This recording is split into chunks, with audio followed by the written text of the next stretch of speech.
This is a map of the location of the two Danville town forests.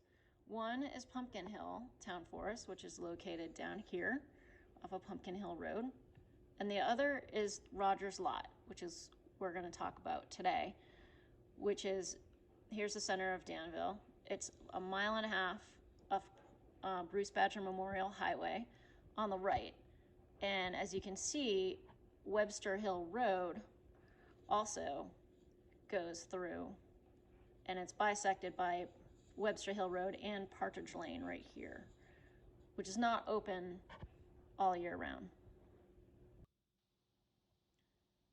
This is a 2009 aerial photo of Roger Lot, and this is the access road here off Bruce Badger Memorial Highway.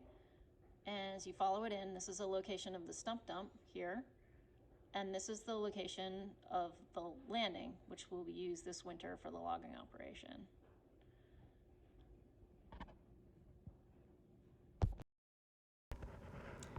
This is a map of the forest stands in Rogers Lot, which were delineated by Matt Langlais, our county forester, who will be leading our walk today. These tree stands are described further in our town forest management plan, which can be found in the documents section in the Danville Town website.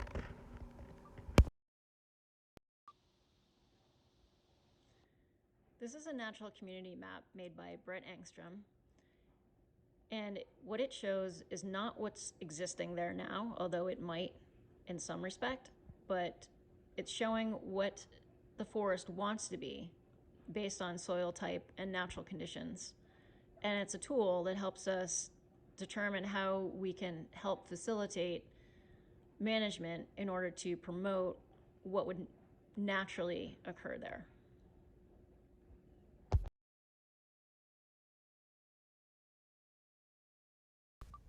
This is the entrance to the stump dump and where we'll begin our forest walk. Hi, my name is Evangeline Morse. I'm with the Danville Conservation Commission, and we're here today with Matt Langlais, our county forester, and he's going to take us through the Roger Lot Danville Town Forest. And there's a logging operation that's going to be happening this winter, and we wanted to let you guys know what was happening and how we're managing this forest for the town. Thank you. Great to be here. Great to see such a great turnout, and look forward to getting wet in the woods and sharing what we have planned. It was a gift of either Howard and Alice Calkins or Merton Rogers. The records are a little unclear. And but they don't agree. I don't know. But anyways, it's been in town ownership for a really long time. The historical uses of the forest were primarily for its timber resources. It was used as the town dump for many, many years, and now it's the town stump dump. It has it's about 120 acres, has multiple values and resources, including a vast trail that comes through here in the wintertime. It gets used by hunting folks. There is a walking trail through the forest. It appears like it's maintained by some neighbors, and a fantastic forest. Most of the forest is made up of a mix of natural stands and a lot of plantations that were planted in the 1950s. White pine, red pine, and Norway spruce. Was the red pine ever harvested? There have been several harvests over the years of the red pine, and that's actually a big focus of this harvest that we're going to be talking about today. So, the Danville Conservation Commission was established in 2006, and one of the goals or first objectives of the Conservation Commission was to develop detailed forest management plans for the Rogers Town Forest and the Pumpkin Hill Town Forest, which is over in Bridget's backyard. So the planning process was spearheaded by the Conservation Commission, and they employed a number of resource professionals to help kind of bring this plan together.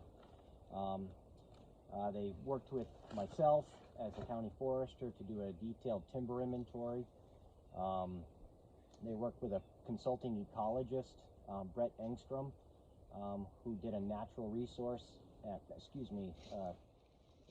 Natural communities. a natural community, thank you, inventory and identification of rare, threatened, and endangered species. He did find a few plants that were on the threatened status, mostly wetland plants. I also worked with Vermont Audubon biologist Katie Maneris to help us understand the forest's ability and impact on bird species. And she provided us a number of management strategies to address declines in forest songbird populations. Do we have a record of that census? We do. We do. Yeah, it's at the town hall. You can ask Audrey. It's in her office, actually. We have a filing cabinet there, and we have both of the two town plans are located there, and you can go in anytime and take a look at them. And they're also on the website, too, I think, the town website. Yeah, I think you can just download it and read it on the website. In the forest management plan that was developed, so I'm going to read it. And it kind of addresses the why we're planning, and what's the value of a forest management plan. And it was just so succinctly well written that I just want to read it here. So, the foundation of a successful town forest that enriches life in a community is a well-constructed management plan that reflects the community's goals. Without a good plan supported by the community, ecological health could be compromised, conflicts between uses and ideologies could go unaddressed, and short-term gain could be chosen over long-term investment.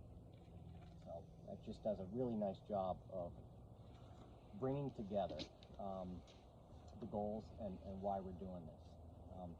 In addition to the natural resource values that were looked at by the resource professionals, in 2009 there was a survey done of residents, and it was a pretty involved survey that went out and got lots of good responses.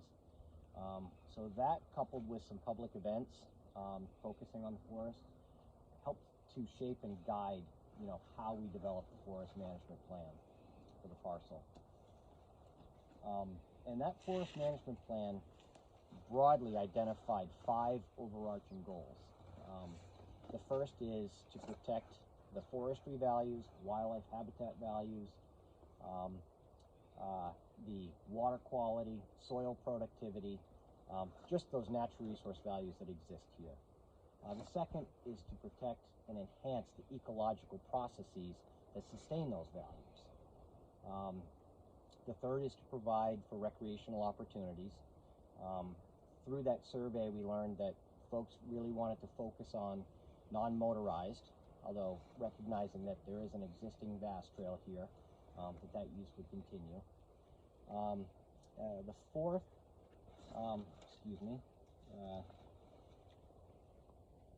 to protect the historic, cultural, and scenic values of the forest. And then the fifth is to interpret all of this, to provide events like this where we share this information with the community. So let's go for a walk. Let's see what we're planning, and we're going to touch upon each one of these 5 values and goals as we traverse the forest. It's planned out a good loop, and we're going to see all of these things as we go and talk about it. So I'm hoping that this is more of a conversation than me just standing up here talking.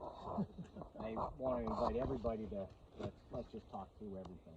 We're going to stop at multiple places, look at what's going on, why certain decisions were made, and hopefully get good conversation going. So.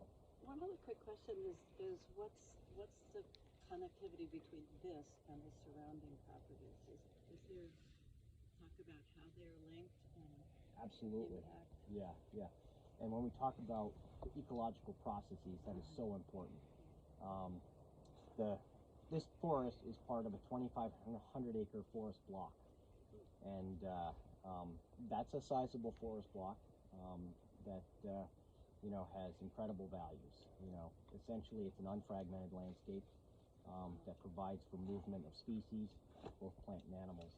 So it's probably the number one thing to recognize when when managing a forest is where does it sit in the landscape?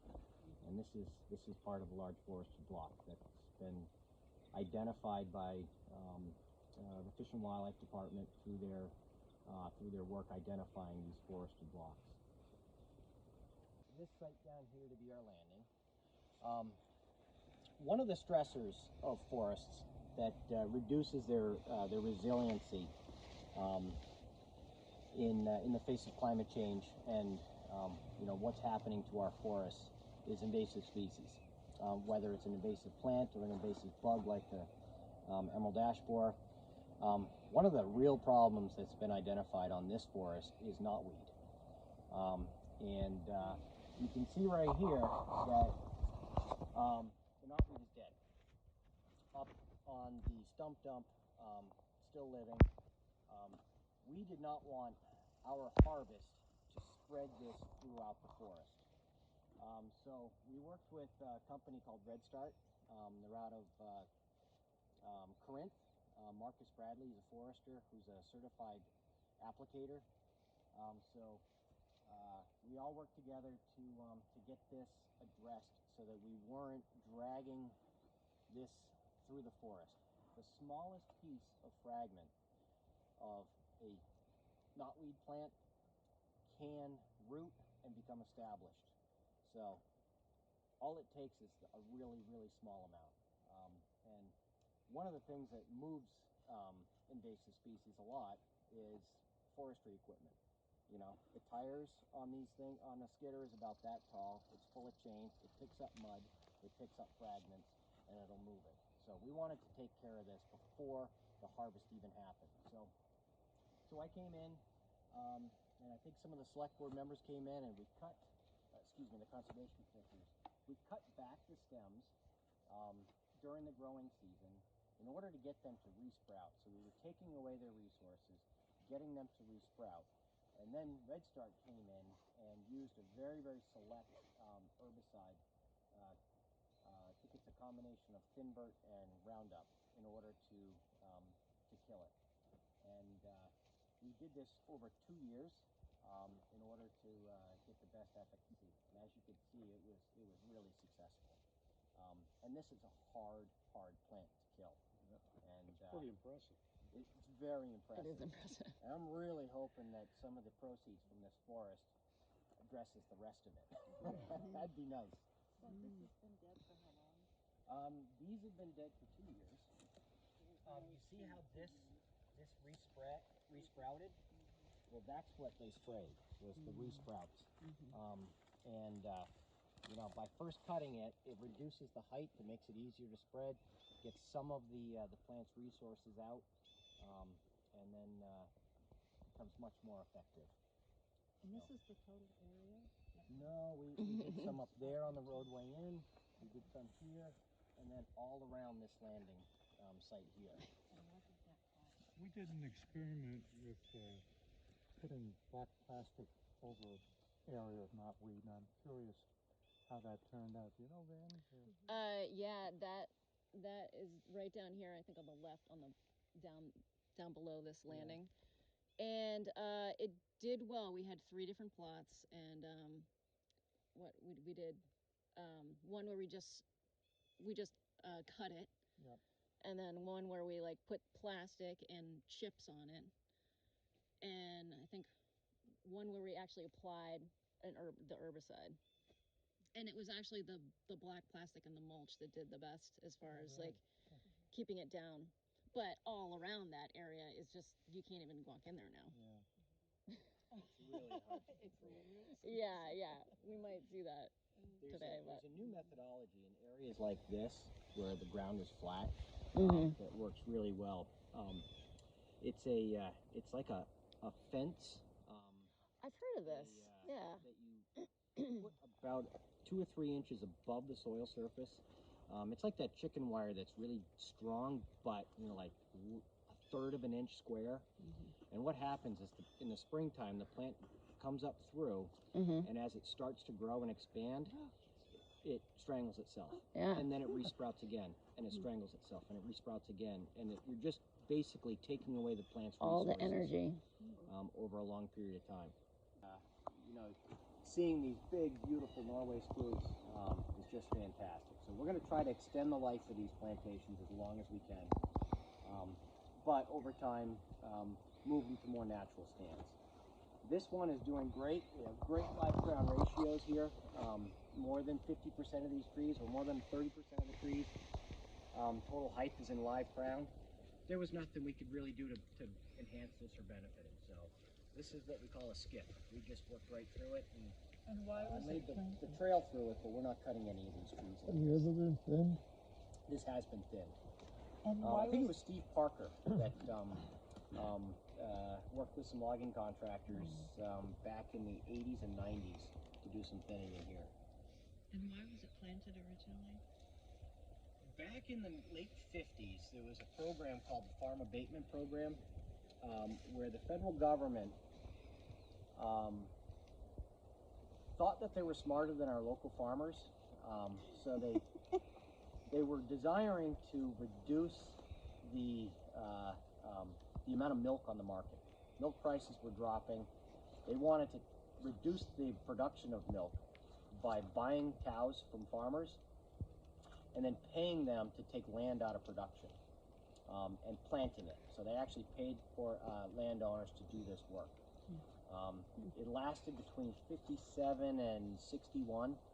But what they found was farmers were, much smarter. So what they did was,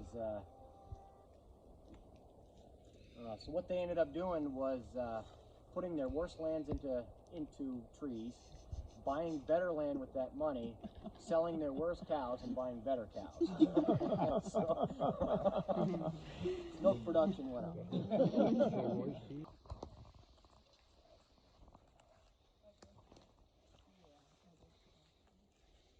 So as we walk through the forest, you're going to see different markings on trees, and this is how I, as a forester, communicate with the logging crew, by basically providing the instructions in the woods as they go. So while this is a big, beautiful tree, it is going to get damaged because of the way that this skid trail is coming. I put a B on it for a bumper tree. So my goal is to have them cut the tree up here and leave this as the bumper to protect the trees behind it. So as they're coming around the corner, those long hitches are going to be rubbing up against this tree. The one thing about Norway spruce is if it gets bumped, if it loses any bark, they decline very, very quickly. So we want to try to protect those that we want to keep growing here by providing this opportunity. So you're going to see B's, you're going to see T's, and you're going to see G's on trees. And as we see them, we'll talk about them. When we decided, when we laid this job out, we grappled between the different types of harvesting systems. We have 3 different harvesting systems that we typically use here in the Northeast. One is whole tree. I'll start with tree length. Tree length is where a tree is dropped by a chainsaw. It is limbed in place, and then just the bole of the tree is taken out. The other methodology is called whole tree, and that's where a machine called a feller buncher will come in. It's on tracks. It grabs the tree, cuts it off, picks it up, and puts it into the trail, and then several other trees will be put on top of it, and then a grapple skidder comes in and pulls the whole load to the landing. Obviously, only so much can go to a sawmill, only so much can go to a pulp mill, so the logging contractor can either chip or bring that debris back into the forest. With this job, our goal was to get as much really big bully pine out of the forest, and that's a lot of debris. So we chose to go with a whole tree operation that chips to protect the regen that's here. What was the third choice? So the third choice is called a cut-to-length system, and that is 2 pieces of equipment. One is a cutter, and that reaches out, cuts the tree down, turns it sideways, takes all the limbs off it in place in the woods, and then cuts it into the different products. The second piece of equipment is called a forwarder. It comes in and it picks up those piles of logs, puts them into a bunk, and then drives them to the landing. Each has benefits and drawbacks. Whole tree, you tend to get really wide skid trails because you're bringing multiple whole trees through the woods. The cut to length system is really good for wildlife habitat because it's leaving all that brush in the woods as well as the tree length. But sometimes it could be so enormous, and the cut to length doesn't do a really good job with certain types of trees. Really big bully trees, they have it really hard time to process those. And a guy with a chainsaw cutting these trees out here would go bankrupt because it's such low value. Our goal was to increase the value of the forest by taking out the poorer quality stuff.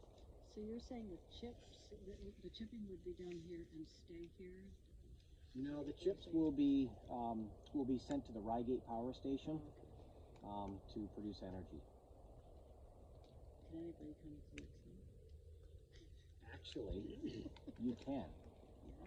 The contractor that got this job owns Kirby Mulch Company on Route 2, and he sells the chips and bark mulch from his logging operations. That's his means of trying to address this lack of demand. So he's trying to build markets. So you can go to Kirby Mulch and he can load your pickup truck, $25 for a pickup load of chips. So brings up another good point. When the Conservation Commission and the town decided how they were going to sell this timber, their instructions to me were to find a good logger that'll do a good job. And there's a lot of good loggers. A lot of them do good jobs. So we had to figure out a means to sort of to winnow down that list. We have an awful lot of logging contractors. So we decided we would send bids to logging contractors that had exhibited professional development. So we chose logging contractors that are either master loggers, they've gone through training, or LEAP certified, which is Logger Education and Professionalism. So people that have demonstrated a desire to learn about their profession and to increase their knowledge base. Also, people that had not had A&P violations. So I was able to take the list of professional loggers who has not had a violation in the last 10 years, and I think we came down to 5 or 6 logging contractors in this area. We did a showing where I brought them through the forest, described, what the goals are, what the volumes are that we tallied, so they could see the trees. And then they submitted sealed bids to the town, and then we had a bid opening where the town clerk opened the bids at a specific time. And the contractor that won was Heath Bunnell, I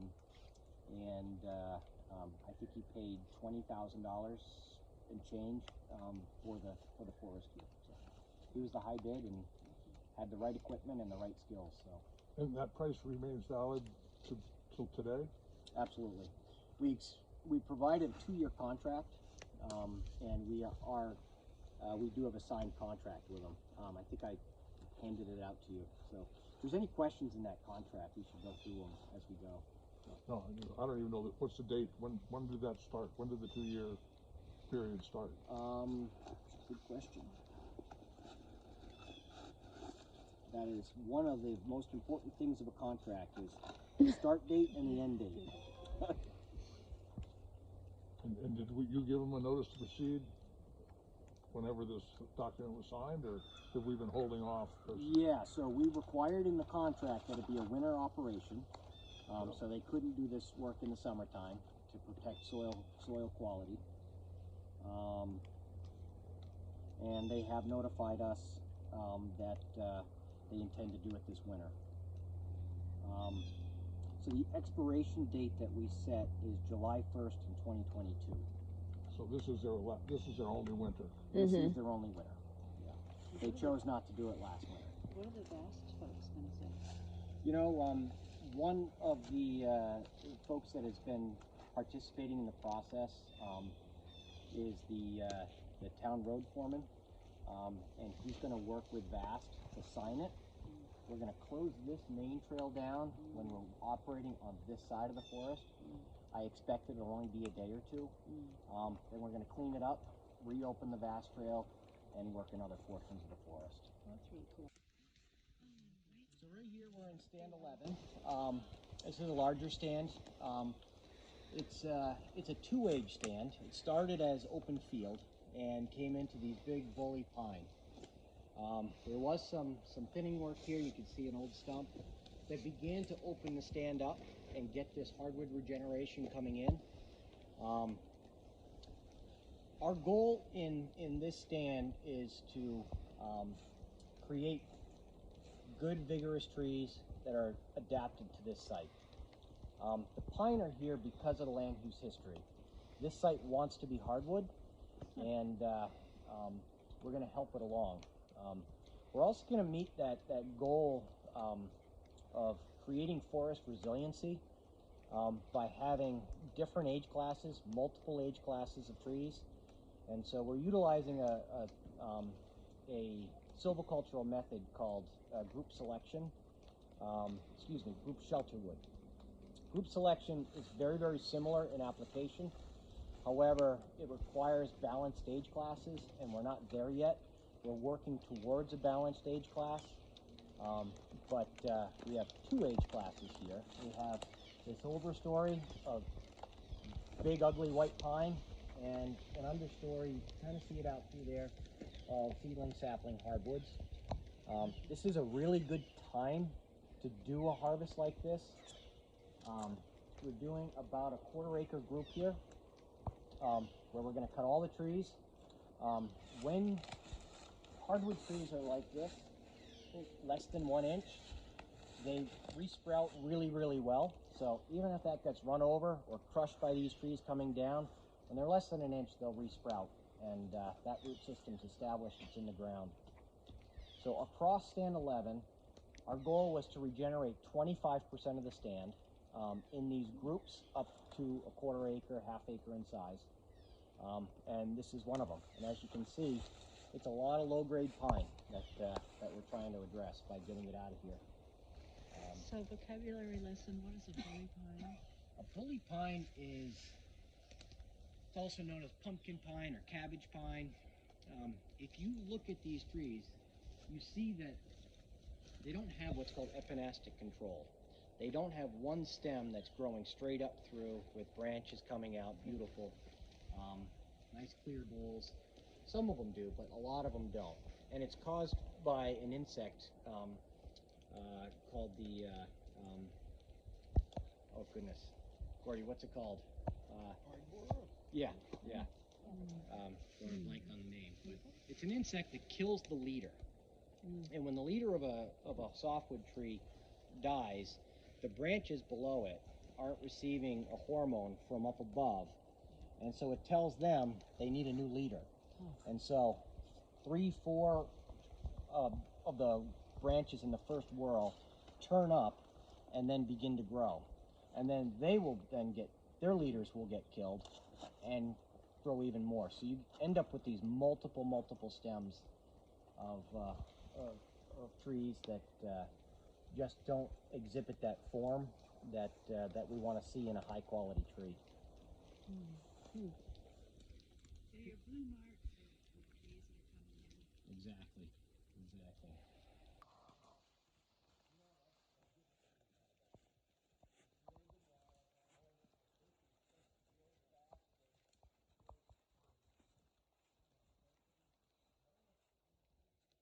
Well, here you're going to see two trees that have G's on them. And the G's are instructions to girdle those trees.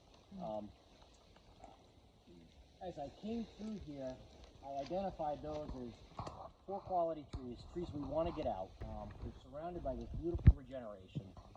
But if we were to go in there with the equipment, we would destroy all this regeneration. We don't want to chase through the forest and kind of throw the baby out with the bathwater to get, 2 cents on the dollar pulp when we can be growing high quality trees. So the instruction is there.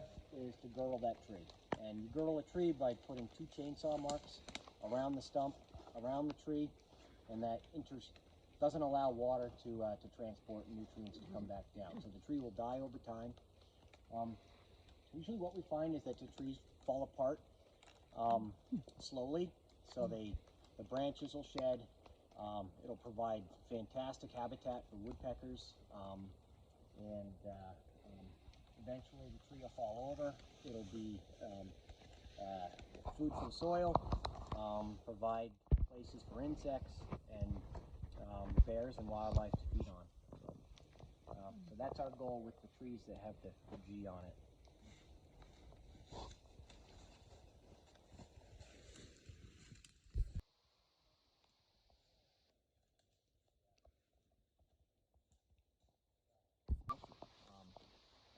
You know, deer populations are going up. They're going up for multiple reasons. The first is we're increasing their habitat. They are a generalist. They thrive in fragmented landscapes. You're more likely to see a deer on your lawn on Rocky Ridge in St. Johnsbury than you are out here. So fragmented landscapes, we're creating really good habitat for them. Hunting numbers are declining. They've been declining for a really long time. The Fish and Wildlife Department is predicting that we're going to be down to about 35,000 by 2030. And Vermont has had highs of over 200,000 licenses sold. So hunter numbers are coming down, no natural predators, they're generalists, and they have an amazing ability to eat themselves out of house and home. We're also having warmer winters.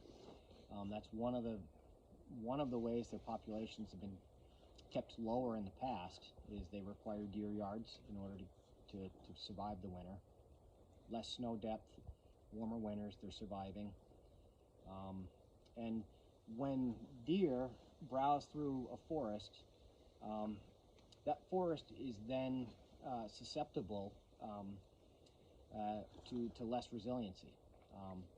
If they browse through, we get a wind event, we have invasive species, they do really well. Deer don't eat the invasive species. Say the wind event comes through, we have invasives on site, no young trees because the deer have eaten them. Those invasive plants are going to take over that site, and you know, the resiliency of the forest is going down. So that is one of the things that we should be thinking about as society, is trying to get our population of deer at a more manageable level. And how about the bobcat population? Because they predate deer, don't they? They do. They do. Matter of fact, I was just with a landowner, Rob Bent, just bought a nice piece of land across the road here. He has a great picture of a bobcat chasing a deer through his yard in St. Johnsbury. No way, nice. Yeah. The bobcat population is actually unknown to me, but strong. Several years ago, I don't know if you guys remember this massive uptick in population of gray squirrels. They were like everywhere. I had my daughter count on Interstate 93 between Tilton and Concord the numbers of dead gray squirrels on the highway. She counted 47 one day, and so It's one way of control. yeah. So that population boom in gray squirrels brought bobcats into the towns because it was such an incredible food resource. My mother had one in her yard eating a gray squirrel in Concord, New Hampshire.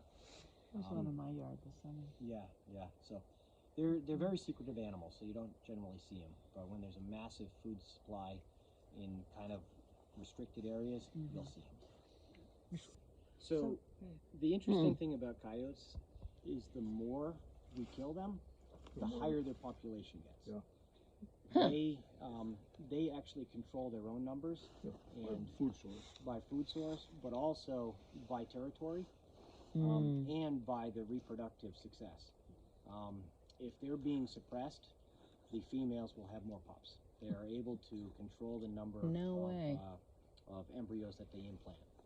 So if their numbers are going down, they're simply having more pups. Unbelievable. So it's not a long-term solution to, start killing all the coyotes. It just And doesn't ticks work. don't go for them? They must, but they're really good at. They're dexterous. They can. I'll pick them off. They can pick them off. They That's communally true. groom each other. Deer do the same thing. So.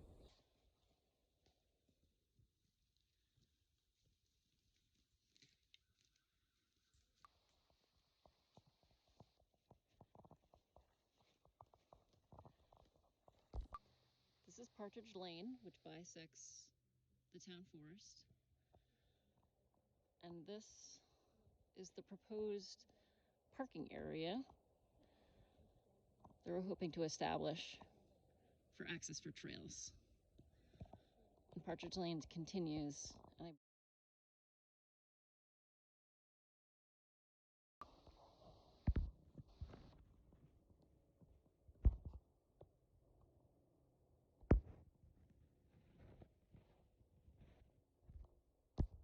Native species. And as you can see out through here, the red pine is dying. And we initially planned to do a low thinning through this stand to continue growing the plantation as it is. But with this dieback increasing, we decided that perhaps that's not the best plan, and we need to transition these red pine plantations to the more native species. And as you can see, as these trees have been dying, we're getting really good regeneration. There's a lot of balsam fir, white ash, sugar maple scattered throughout this area. The red pine is dying across the state. We've been seeing decline in red pine population for about 10 years now. The exact cause we don't know. Red pine scale has been identified as an opportunity or something that likely could be doing it, but we have not been able to document it in Vermont yet. One thing that we do know is here, you see these galls, these areas on the stem where it's kind of blown up. That's called red pine gall, and basically that insect is weakening the twigs, so they break off very, very easily at those galls. And as that happens, the closer into the stem, we're losing whole branches, and then trees are dying. But you can see out through here, very small crowns, a lot of dieback. So we've proposed and have implemented about a 1 acre patch clear cut right here, removing all of the red pine. We're thinning through the white pine section, which is over here, with a low thinning, trying to maintain that live crown ratio of the dominant crop trees that we've chosen. But as we work through here, the harvest system that we've chosen was specifically to address this issue. The whole tree harvester, has the ability to reach in, cut the tree off, pick it up, and put it in the trail. And it leaves all of that regeneration in place without getting crushed. Imagine if you were to cut that tree down, and you want to bring it that way with a chainsaw and a cable skidder. Well, you drop it right out through there, and then pull it out. And when it drops, it's going to crush a lot of that, and even more so when it gets dragged out.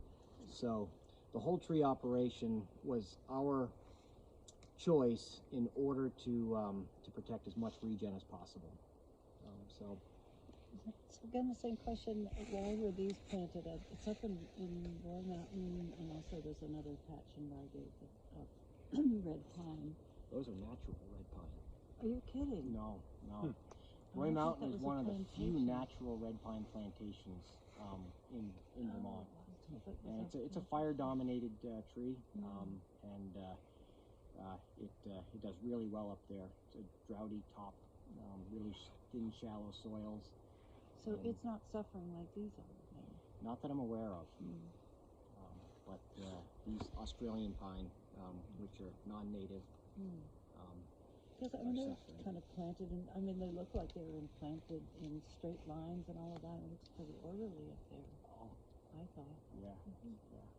They do look like that. Do they really? Yeah, well, kind of. They're like, wow. Yeah, they look kind of organized. Yeah. You know, it's funny. I get into some cedar swamps, and they look like that as well. Yeah. And the reason being is in a cedar swamp, an old tree will fall over, and the best place for the seed to establish is right on the bole of the tree. So you'll see these lines of young trees growing out of the old stumps, and then, out of the old bole, and then when that rots out, all you have is a line of trees left. And also I understand that bear like to mark on red pine. They do. I don't know if it's some scent that is particularly strong, but they choose red pine as their marking trees when they're available. So you'll see it. You'll see where they bit the tree, where they rake the tree, where they rub their backs against the tree and pull off the little their back hairs. So when you go in here with your whole tree harvester, you make one swath down there and then you go off to the side? Yeah, so on your map, you're going to see all these red lines. And all these red lines are the main skid trails. And so I have one main skid trail coming through the center of this. And then I'll mark trees in rows off of those main skid trails. And the instructions to the logging contractor is do not go outside of those, because our goal is to protect that regeneration. And so you'll see there's a number of trails, and I laid these trails out for future recreation trails. They will make great walking trails if we connect them through. We can loop that with a quick connection through there. No, sorry. But what I was asking, when he goes in there, you said a 1 acre? Yeah. And you gotta leave all of it regen back here and do minimum damage? Yeah. Well, I'm just trying to envision in my mind how he maneuver, because that's a big machine. It's 12 foot wide or something. So how does he manage his paths to save as much regen? I didn't get one of these. Oh, sorry. You You can have that one. Does he go straight in and then just... Yeah, so my goal as the forester is to get that logging contractor to the point where he wants to punch me in the nose, because I'm making him work so hard to not do that damage. Okay. And his goal is to increase the trail density, because that's where he is going to be most efficient and make most of his money. So it's a push and a pull relationship. And when I set out the skid trails, I'm putting them at about 120 feet apart, with the goal of coming in a straight line from one main trail about 60 feet, and then coming in from the other trail at about 60 feet. And then I'm trying to get him to carry that wood back, standing up, so it's not flopped over. So he'll go in, he'll cut these trees, he'll walk the machine back out, and in this main trail, he'll set them down, and that's the only place the grapple skidder's going to go. Okay, yeah. So carrying wood is critical to getting a good job done. That being said, I'm not going to say it's going to look like a bomb went off, but harvesting is a disturbance event in a forest. The one thing that we do know is that we can plan, we can try to meet our objectives, but there's going to be a period of time where this is going to take some rejuvenation before the messiness of a log harvest is going to be here for a couple of years. So I don't pretend to tell people that a harvest is an aesthetically pleasing event in a forest. But again, we're looking for those long-term goals, and that's why we're making the decisions that we are. And is this one of the trails that's on the map? It's not. It's not. But it'll be a side trail. Why don't we walk around the side of this plantation, and we're going to go into a section of Norway spruce and talk about that.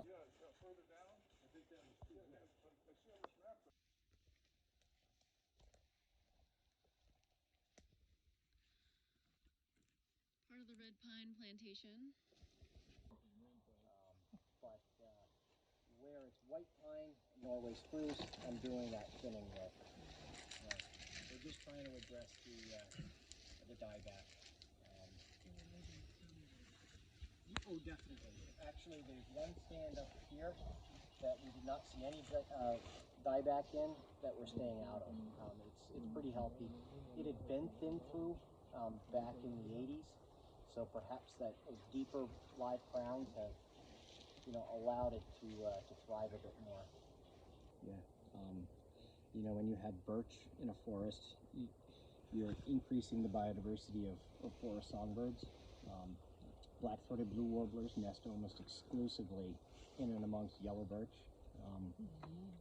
And on the opposite side, when you have a softwood inclusion in a hardwood stand, by leaving that softwood inclusion, you're increasing your biodiversity by, allowing for species of birds that nest only in softwood trees. Blackburnian warblers are one that, are great to point out, because you'll be walking through on a hardwood ridge and get to a spot with a couple of softwood trees, and there'll be a Blackburnian warbler singing, and no other reason that those softwood trees are there. So I think I saw, was it in this? No, it wasn't this. It was under another. It was a brown creeper that flew underneath the bark. And I cannot remember if it was a softwood or what it was, but I remember that was a moment too. Yeah. Brown creepers are amazing, and that discovery where they nest happened up around Lake Umbagog over in New Hampshire by a woman by the name of Carol Foss, and she discovered nests up underneath sloughing off bark. Yeah, this was on the Bailey Haven Road where we still live in Reigate, and I just happened to be walking and there it was, and there was a little spider web. I mean, it was like a little tiny, fragile webbing. I think it was probably some spider webbing or something. Yeah. Some of these birds that are just this big, that are able to survive our winters here are just amazing. The brown creeper's one, the golden crown kinglet weighs 5 grams, about the weight of a nickel. In order to survive, it maintains a body temperature of 110 degrees. So when it feeds, it has to feed like every 30 seconds in order to maintain that metabolism. It's a bark gleaner, so it's eating insects off the bark. Yeah, just like a brown creeper. We were talking about forest resiliency and wildlife habitat, and this is a good demonstration. This is another gap we're creating right here.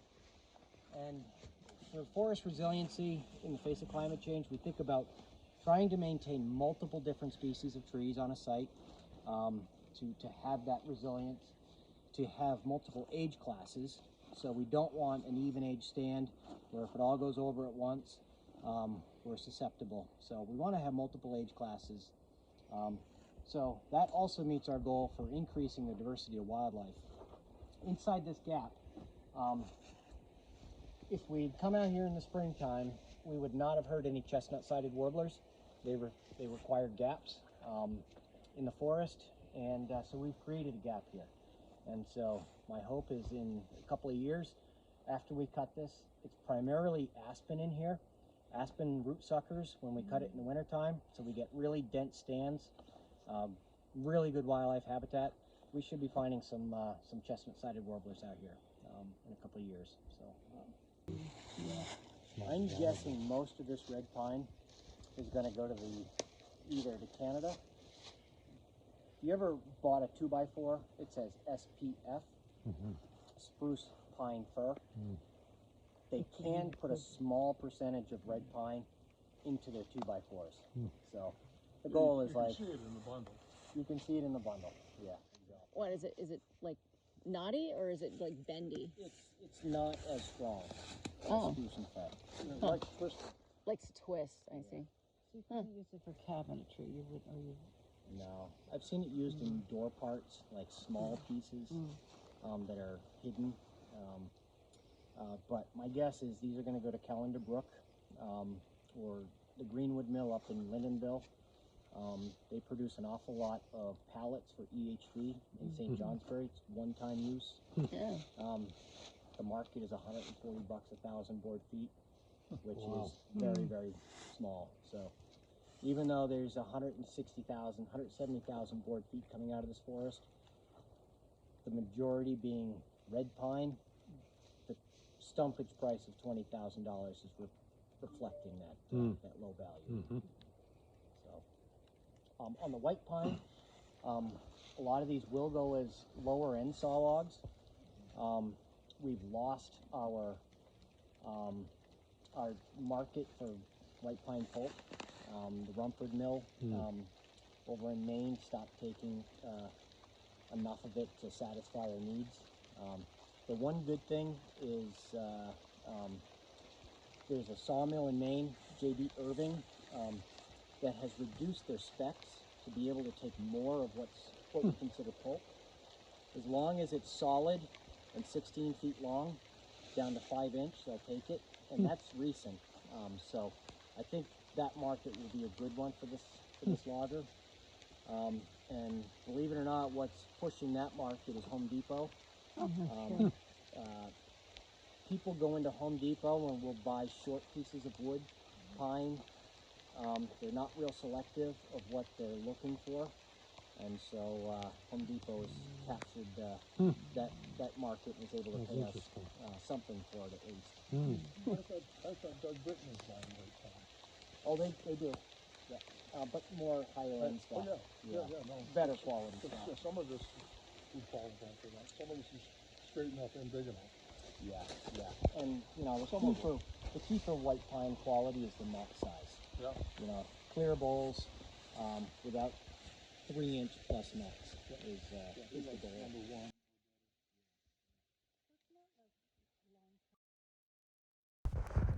Thanks for joining us on our walk through Rogers Lot. This is the map of the logging roads which will be made as part of the operation this winter. We will post when the work will begin on the Danville Conservation Commission Facebook page and the Danville Town website. If you have any questions or are interested in future Conservation Commission events, feel free to email me.